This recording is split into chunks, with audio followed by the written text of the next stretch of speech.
Je voterai la délibération et je voterai l'amendement rattaché du groupe écologiste de Paris. Et pour autant, j'émets quelques réserves.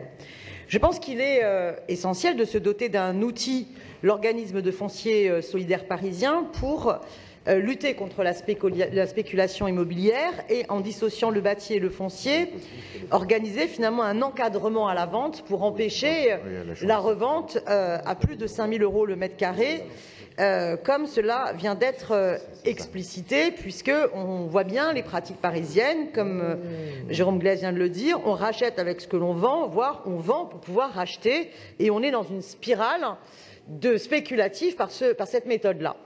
Le problème, c'est qu'il manque quelque chose adossé à cela. C'est-à-dire, est-ce que la volonté politique d'investir pour développer véritablement à Paris un rapport où le maximum de foncier dépendra du foncier solidaire est-il enclenché?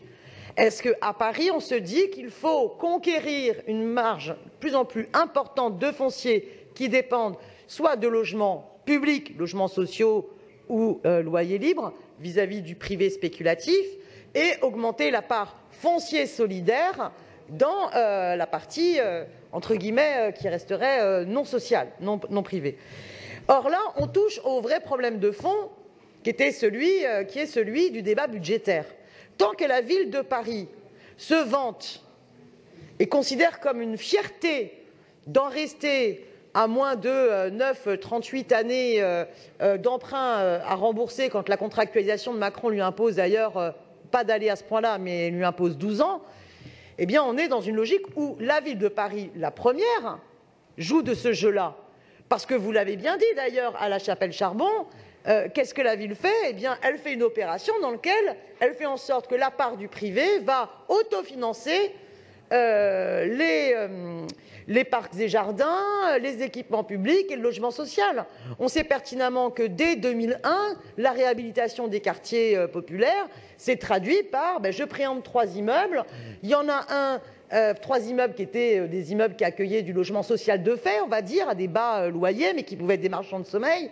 Et en revendant un bâtiment au privé lucratif, j'autofinance la part logement social que je fais. Voilà comment la ville, depuis 2001, en poursuivant cette politique, eh bien, a participé, elle aussi, de la spéculation immobilière.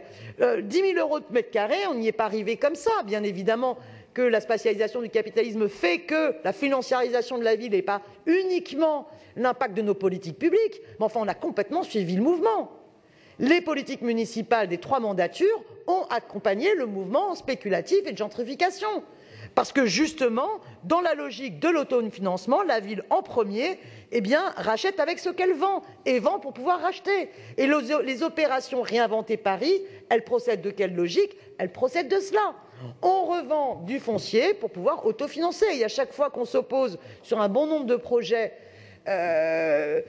pourquoi? Parce qu'à un moment donné, c'est la part privée qui autofinance la part publique. Et que cette logique-là, elle est catastrophique. Donc voilà, j'émets cette réserve, c'est que, à travers l'organisme de foncier solidaire, vous mettez en place un outil auquel je pense est positif, mais si vous n'avez pas une rupture avec la logique budgétaire de la ville et de l'accompagnement de fait de l'austérité, et le refus d'assumer qu'on est là qu'on doit assumer un recours à l'investissement, parce que la dette la plus importante à laquelle on soit se préoccuper, c'est la dette écologique et la dette sociale, et non pas les dettes publiques, on retombera toujours dans le panneau. Aujourd'hui, au nom de la dette publique, on laisse exploser la spéculation, et c'est les dettes privées qui explosent elles aussi, avec des hommes et des femmes qui quittent Paris parce qu'ils ne peuvent plus vivre à Paris parce que les loyers explosent.